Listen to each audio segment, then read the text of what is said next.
Bienvenue à tous ou re-bienvenue, vous écoutez Plus Radio La Rémoise et on commence avec la météo.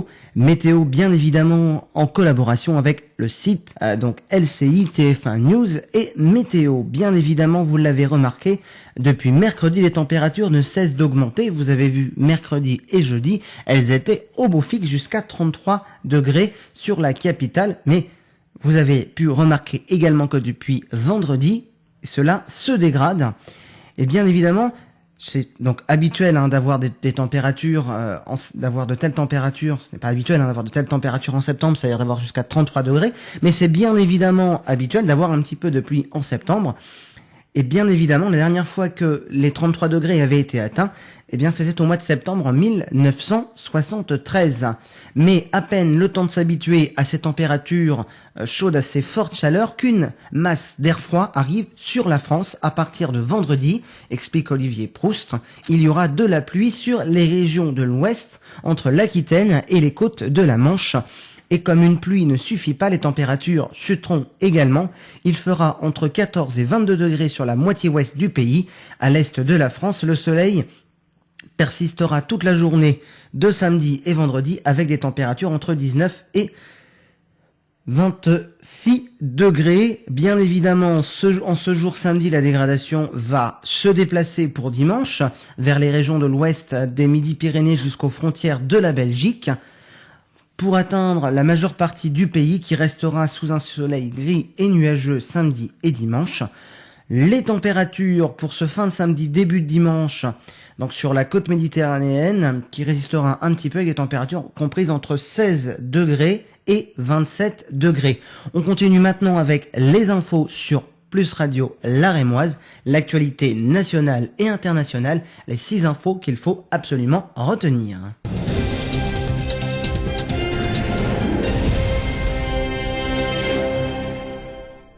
On continue bien évidemment avec les 6 infos qu'il faut absolument retenir. Vous êtes toujours sur Plus Radio La Rémoise et on commence avec le sommaire. Et on commence tout de suite avec des orages violents, 8 départements en alerte orange. On continue avec la Syrie politique, 68% des Français contre une frappe en Syrie. On enchaîne avec Marine Le Pen qui serait considérée comme la meilleure opposante à François Hollande. Toujours en politique, Florange, avec ses licenciements, la stèle aux promesses non tenues François Hollande a été vendue 3 000 €. Bien évidemment, côté smartphone, pour suivre, les Français ont en moyenne 32 applications. Et pour terminer, nous parlerons de Danse avec les stars qui donne son premier rendez-vous mardi à 19h. On commence fortuit avec les violents orages, bien évidemment. La France a lancé Météo France, a lancé une alerte orange. Une alerte orange, oui, aux orages violents pour 8 départements dans le sud-ouest de la France. Celle-ci est valable à partir de 16h ce samedi et jusqu'à dimanche matin. 8 départements ont été placés en vigilance orange par Météo France. Ce samedi, il y a l'Ardèche le 7, il y a l'Aube, le département du 11, l'Aveyron le 12, la Drôme le 26, on se croirait au loto, le Gard le 30, l'Hérault le 34 et pour finir, il y a la Lozère le 48 et le Tarn le 81. L'alerte est valable à partir de 16h et se termine dimanche demain matin à 7h. Bien évidemment, la perturbation pluvio-orageuse qui s'est installée sur une grande partie du sud-ouest de la France est en cours d'intensification, indique Météo France. De nombreux orages concernent ce samedi matin le nord-est de l'Espagne et les crêtes pyrénéennes dès la seconde partie de l'après-midi ce samedi 7. Durant la nuit de samedi à dimanche, des orages se renforceront sur le Languedoc jusqu'au Tarn, à l'Aveyron et la vallée du Rhône et s'accompagneront de très fortes intensités pluvieuses et d'une activité électrique intense et d'un risque fort de chute de grêle localement et pourront générer de violentes rafales de vent. C'est bien évidemment en politique que nous enchaînons puisque 68% des Français contre une frappe en Syrie. Plus de 2 Français sur 3 sont contre un engagement militaire de la France en Syrie dans l'hypothèse d'une intervention armée internationale, selon le sondage IFOP pour le Figaro publié ce samedi. À la question, seriez-vous favorable ou opposé à une intervention militaire internationale en Syrie? 64% des personnes interrogées se disent opposées à cette action contre 45% le 29 août.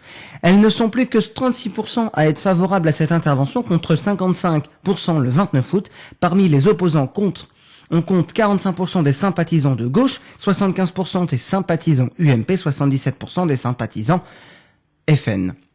À la question, dans l'hypothèse où d'une telle intervention, seriez-vous favorable à un engagement militaire de la France? 68% des sondés répondent non.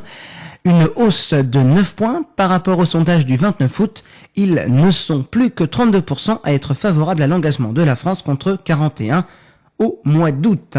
Marine Le Pen, pour ce troisième titre, considérée comme la meilleure opposante à François Hollande. Et oui, vous l'aurez compris, Marine Le Pen est la meilleure opposante à François Hollande. Selon un sondage BVA pour Le Parisien, la patronne du FN devance tous les autres chefs de parti.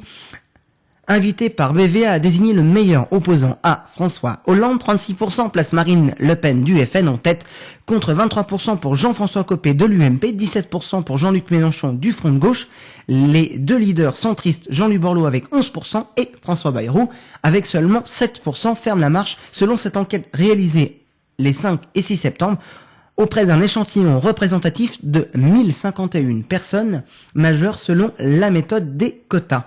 Mais c'est à Florange qu'on continue pour notre quatrième information, la stèle aux promesses non tenues de François Hollande, vendue pour 3000 €. Sur cette stèle, vous pouvez lire « Trahison, ici reposent les promesses de changement de F. Hollande, faites aux ouvriers et à leurs familles à Florange, le 24/02/2012, Force et Sidérurgie Lorraine, 1323/2013, la force ouvrière de, et la suite, bien évidemment, sur cette stèle en marbre.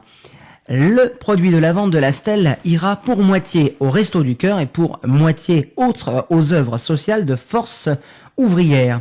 Elle avait été retirée fin août. Il y a des fautes, bien évidemment, sur le site de vente en ligne eBay. La stèle aux promesses non tenues de François Hollande aux ouvriers de Florange en Moselle a été vendue 3000 € à un entrepreneur lorrain. L'acquéreur fera connaître son identité et ses motivations le 16 septembre lors de la récupération de la stèle au local syndical de Florange, a indiqué Reuters Frédéric Weber, l'un des responsables du syndicat Force ouvrière. On continue pour notre avant-dernière et cinquième info avec les smartphones. Les Français ont 32 applications en moyenne dans leur smartphone. Les Français s'arrogent la deuxième place au classement mondial des possesseurs d'applications. En moyenne, ils en possèdent 32 sur leur smartphone. Dis-moi où tu habites, je te dirai combien d'applications sont installées sur ton smartphone. Une étude réalisée par l'Institut Statista s'est amusé à comptabiliser le nombre d'applications téléchargées par les utilisateurs de smartphones en fonction de leur nationalité. Les Français sont particulièrement gourmands, puisque nous sommes dans le top 10 mondial. En moyenne, nous possédons 32 applications comme tous les Norvégiens, les Américains, les Danois. Sans grande surprise, ce sont les Sud-Coréens qui figurent en tête de ce classement. Les grands amateurs de technologie en ont en moyenne 40 sur leur téléphone. Ils sont suivis par les Suisses, puis les Suédois. Nous continuons avec une actualité un petit peu plus, pas dire médiatique, mais en tout cas télévisuelle, une news TF1 de Danse avec les stars, puisqu'on vous donne rendez-vous TF1 News et MyTF1. Le premier rendez-vous, c'est mardi à 19h, mardi 10, bien évidemment. Mardi prochain, TF1 dévoilera tous les détails de la nouvelle saison de Danse avec les stars. Quelles seront les personnalités, quelles seront les nouveautés. Beaucoup de surprises nous attendent lors de cet événement que vous pouvez suivre en direct sur MyTF1 dès 19h ce mardi. Bien évidemment, mardi 10 septembre à 19h, suivez le direct de lancement de la saison 4 de Danse avec les stars sur MyTF1. Vous resterez donc connectés.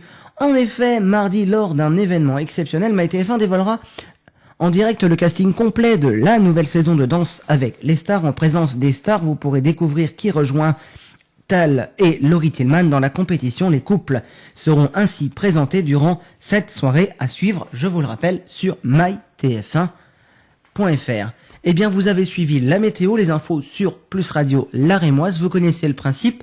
En moins de 15 minutes, vous savez tout. En moins de 15 minutes, vous avez une émission sur la consommation.